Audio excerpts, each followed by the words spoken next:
দর্শক মণ্ডলী, আসসালামু আলাইকুম। আপনাদের সাথে আছি আমি শেল্লে মল্লিক সুমন। তো দর্শক শ্রোতা, আপনারা পর্দায় যাকে দেখতে পাচ্ছেন ইনি হচ্ছেন ভিপি নূর ভাইয়ের গর্বিত পিতা। আপনারা জানেন যে ত্রয়োদশ জাতীয় সংসদ নির্বাচন কয়েকদিন আগে গেল এবং ভিপি নূর ভাই তিনি প্রতিমন্ত্রী হয়েছেন।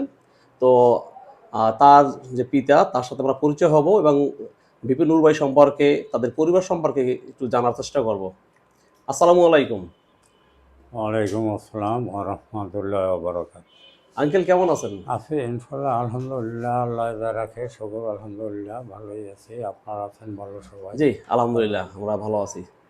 জি। তো আঙ্কেল, আপনার ছেলে বর্তমানে প্রতিমন্ত্রী, দুটি মন্ত্রণালয়ের দায়িত্ব পেয়েছেন। কেমন লাগতেছে আপনার এই ফিলিংসটা? সে পটুয়াখালী ৩ আসন থেকে নবনির্বাচিত এমপি জি, ভিপি নুরুল হক নূর দশমিনা গলাচিপার নির্বাচনী এলাকার আপামর জনসাধারণ তাদের নিজ নিজ জায়গা থেকে তারা সিদ্ধান্ত নিয়েছে যত ধরনের যাহা কিছুই হোক না কেন তারা ভিপি নূরকে এই নির্বাচনে জয়যুক্ত করবে। এটা সাধারণ মানুষের মনের ভিতরে তাদের একটা আকাঙ্ক্ষা ছিল যে ভিপি নূর যদি ওই সিটে নির্বাচিত হয় তাহলে সে একজন মন্ত্রী হবে। তো আমরাও এটা এই আশা করছি যে সে এমপি হলে মন্ত্রী হবে। পটুয়াখালীতে কোনো দিনই দুইজন মন্ত্রী পায় না। তা আমাদের আশা ছিল জনাব আতাব হোসেন চৌধুরীও সেও একজন মন্ত্রী হবে। দুর্ভাগ্যবশত সে হয়তো কেন এখন মন্ত্রী হইতে পারে নাই, এটা আমাদের একটা আফসোস। জি, তো বিভিন্নর প্রতিমন্ত্রী হয়েছে দুটো দপ্তরের।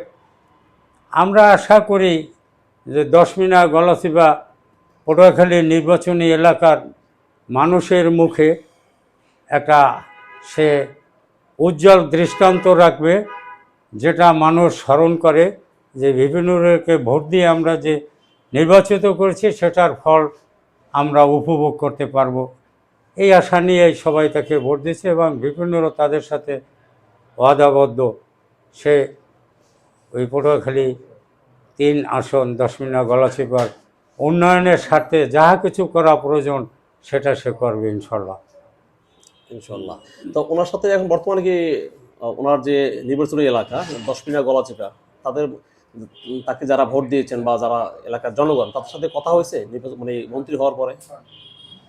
হ্যাঁ, মন্ত্রী হওয়ার পরে তার সাথে মোটামুটি অনেকের সাথেই আলাপ আলোচনা হয়েছে। ঢাকাতে আসে উনি নির্বাচনের ফলাফলের পর দেশে সর্বসাধারণের সাথে যোগাযোগ করতে পারে নাই, যেহেতু সে নূতন এমপি হয়েছে, নূতন মন্ত্রিত্ব পদ পেয়েছে। সেক্ষেত্রে তার অনেকটা কার্যক্রম জটিল হয়েছে। এই কার্যক্রমগুলো সমাপ্ত করে তারপরে সে লোকাল গণসংযোগ করবে, এটাই তার চিন্তা চেতনা।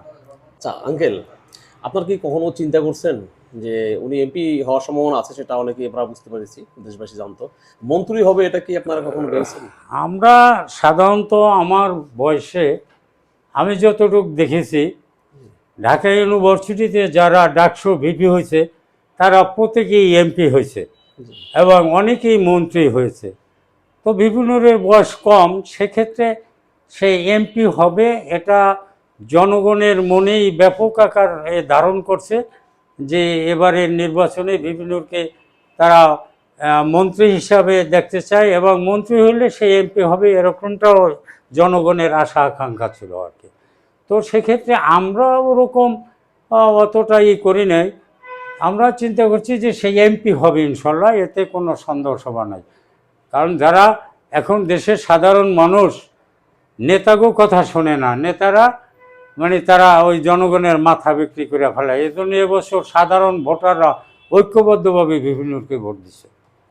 আচ্ছা, এখন বর্তমান বাংলাদেশে এই বর্তমানে যে তারেক রহমান প্রধানমন্ত্রী হয়েছে, এ বিষয়ে আপনার কেমন লাগে?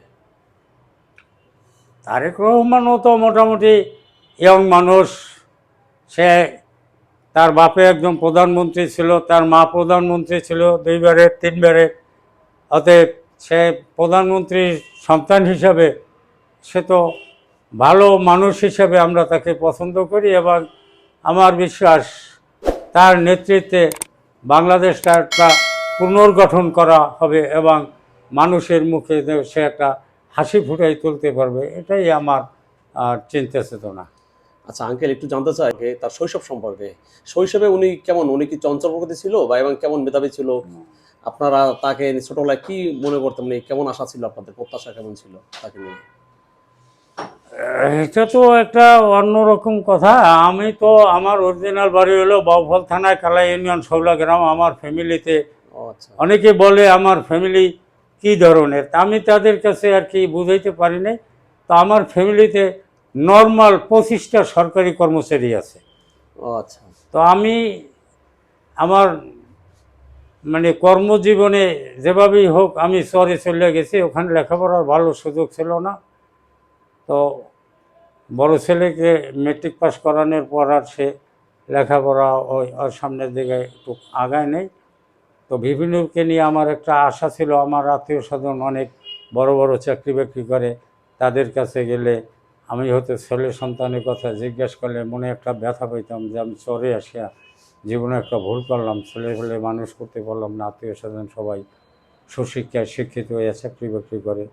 তো ওখান থেকে আমার একটা আবেগ ছিল, ওরও দেখছি ব্রেন ভালো, সেক্ষেত্রে আমি ওকে যত ধরনের সাহায্য সহযোগিতা করা দরকার আমি এটা করছি। প্রাইমারিতে যখন পড়ে তখন ওই প্রাইমারির একজন হেডমাস্টার স্যার আমাকে বলছে, আপনার এই ছেলেকে আপনি গাইড করলে ও জীবনে মানুষ হবে। আমি তার কথাটা স্মরণ রেখেছি এবং সেই সুবাদেই আমি ওর নূরের জন্য কাজ করেছি।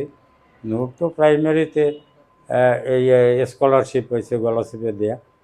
তারপর ক্লাস 6-এ ভর্তি হওয়ার পর সে 6 পড়ছে, 7-এ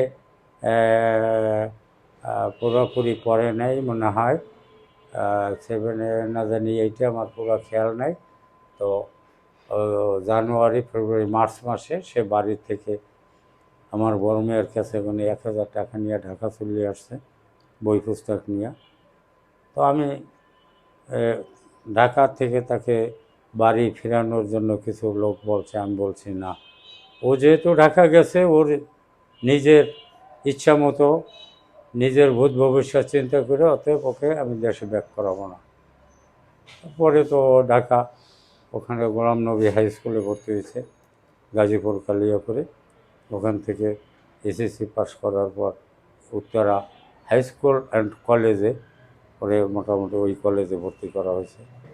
ওখান থেকে আইসি পাস করে সে মেডিকেলের কোচিং করছে।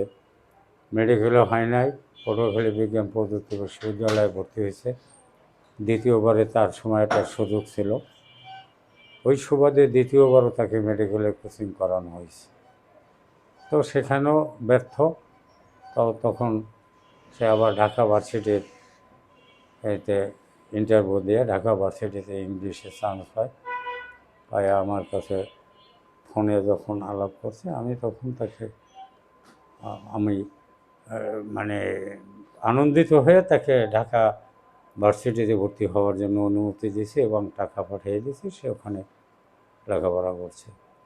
তো ওখান থেকেই সে সাধারণ ছাত্র থেকেই সে ওখানে মোটামুটি বিভিন্ন আন্দোলন সংগ্রাম ওখান থেকেই আরম্ভ করছে এবং সেক্ষেত্রে 2019 সালে সে ঢাকা ভার্সিটিতে ডাকসু নির্বাচন করে সে ডাকসু বিক্রি হয়। তারপর তার রাজনৈতিক জীবনে অনেক মতাদর্শ, অনেক অন্যায় অত্যাচার নিপীড়ন তার উপরে হয়েছে, কিন্তু সে কখনো ক্ষান্ত হয় নাই, সামনের দিকেই তার গতি ছিল। সে কখনো পিছিয়ে পা দেয় নাই। সে যেটা যতটুকু করছে প্রত্যেকটাই সে সাকসেস ছিল। তো লাস্ট নির্বাচনে আল্লাহ তাআলার অশেষ রহমত, আল্লাহর রহমতে, মানুষের দোয়ায়, বাংলাদেশের মা বোন, আলেম ওলামা একরাম, মুরব্বিয়ান সকলেই তার জন্য দোয়া করছে এবং আল্লাহ তার দোয়া, সকলের দোয়া কবুল করেই তাকে 26 সালের এই নির্বাচনে তাকে মানুষের দোয়াই আল্লাহ তাকে জয়যুক্ত করছে। জি, আজকে সে প্রতিমন্ত্রী। আচ্ছা আঙ্কেল, ওনার আমি যতটুকু জানি যে ভিপি নূর ভাইয়ের মা নাকি ছোটবেলায় মারা গেছেন। আর তার মা যখন মারা যায় তখন তার বয়স 3 থেকে 4 বছর, মাত্র। এরকম বয়সে তার মা মারা যায়। কিন্তু মা মারা গেল, আমার সংসারে আমি যাকে আনছি সেও তার খালা। ও মানে আচ্ছা আচ্ছা। সেই সুবাদে আমার ফ্যামিলির ভিতরে ওরকম কোনো সমস্যা ছিল না, এবং তার লেখাপড়ার জন্য আমাদের ফ্যামিলির কেউ কোনো দ্বিধাদ্বন্দ্ব ছিল না। আর সবাই যার যার জায়গা থেকে আমরা এটাকে সামনের দিকে আগায় নেওয়ার চেষ্টা মানে করেছি। তার যে মা ছিল না, কিন্তু মায়ের অভাবটা তাকে বুঝতে দেয় নাই কেউই। বসে দেওয়া হয় না। আচ্ছা। না, এটা আমার কাছে তেমন কিছু লাগার বিষয় না, কারণ এটা বাংলাদেশের মানুষ, আমি যতটুকু গর্বিত, যতটুকু আনন্দিত, তার সাথে বাংলাদেশের সাধারণ মানুষ গর্বিত আনন্দিত বেশি। সাধারণ মানুষ গর্বিত হলে তো আমার আর এখানে কিছু চাওয়া পাওয়ার থাকে না। সাধারণ মানুষ হইল আমার মূল লক্ষ্য, যে সাধারণ মানুষ তাকে কতটুকু ভালোবাসে। আমার ভালোবাসার চাইতে সাধারণ মানুষের ভালোবাসা হলো, সাধারণ মানুষের আন্তরিকতা হইল বেশি। সেক্ষেত্রে আমার ভালোবাসার এরকম কিছু আমি অনুভব করি না। এবং মাঝখানে যখন সে লাস্ট এই ইন্টার্ম গভর্নমেন্টের সময় মার খেয়েছিলেন, মারাত্মকভাবে তিনি আহত হয়েছিলেন, তখন তাকে সিঙ্গাপুর নেওয়া হয়। তখন আপনার কি ভেবেছিলেন যে উনি আবার মানে কামব্যাক করবে রাজনীতিতে? এমন একটা গুঞ্জন উঠছিল যে তিনি রাজনীতি করবেন না। না, এরকম তো কথা, একটা ঘটনা ঘটলে এটার পক্ষে বিপক্ষে কথাবার্তা আলাপ আলোচনা হইতেই পারে, হয়। তো ওনার চিকিৎসা এখানে যেটা হয়েছে সেটা মোটামুটি কম হয় নাই। তো এখানে ডাক্তারদের বোর্ড বসার পরে তাদের সিদ্ধান্ত হলো, তার জানি কি জানি অর্ডারে কয়, আমি মনে রাখতে পারি না বয়স্ক মানুষ, যে এটার জন্য তার সিঙ্গাপুরে যাওয়া লাগবে। তো সেক্ষেত্রে সিঙ্গাপুরে যাওয়ার ডিসিশন নেওয়া হয়েছে। আমাদের ফ্যামিলির পক্ষ বলতে তার দলের পক্ষ থেকেও, তারপরে এটা এই সরকার বহন করছে সরকার বহন করছে। না কারা বহন করছে এটা আমি ঠিক বলতে পারবো না। আচ্ছা, আরেকটা কোশ্চেন আমার কাছে, বিপিনুর ভাইয়ের যে সহধর্মিণী, তিনি তো স্কুল শিক্ষিকা। এখন কি উনি মানে এখন কি উনি রানিং আছে বা উনি থাকবে না অবসরে যাবে? এটা আমি সঠিক বলতে পারবো না। তার তো আগ থেকেই হয়তো চাকরি ছাড়িয়ে দেবে এরকম একটা তার মানে বাচ্চা, 3টা বাচ্চা, এখন এই বাচ্চাদেরকে নিয়ে তার তো বড় সমস্যা। পাশাপাশি এখন তার চাকরি সে করবে কি করবে না এটা আমি সঠিক বলতে পারবো না। আর যেহেতু ওটা আমার আর আওতার বাহিরে, ওটা সে যারটা সেই ভালো বোঝে। তো আঙ্কেল, বর্তমানে আপনাদের পরিবারে কে কে আছেন? আপনার নুরু ভাইয়ের ভাই ভাই বোন মূলত কয়জন আছেন? তারা তার তার ছেলে ভাই সন্তান? বোনদের ভিতরে তার 8 ভাই বোন, জি। আর আমি বাপ আর তার খালা মা, এই আমরা এই 10 জন ফ্যামিলি। আর নুরু ভাইয়ের বাচ্চা কয়টা? 3টে। তিনটে কি মেয়ে না ছেলে আছে? না, 2টো মেয়ে, একটা ছেলে। ও আচ্ছা আচ্ছা। তো বর্তমানে তাদের সব আপনার পরিবারের সবাই ভালো আছে, এই তো? জি, আলহামদুলিল্লাহ। আচ্ছা ঠিক আছে আঙ্কেল, আপনাকে অসংখ্য ধন্যবাদ আপনি আপনার মূল্যবান সময় আমাদেরকে দেওয়ার জন্য। আপনি ভালো থাকবেন, সুস্থ থাকবেন। আসসালামু আলাইকুম। ওয়ালাইকুম আসসালাম ওয়া রাহমাতুল্লাহি ওয়া বারাকাতুহু।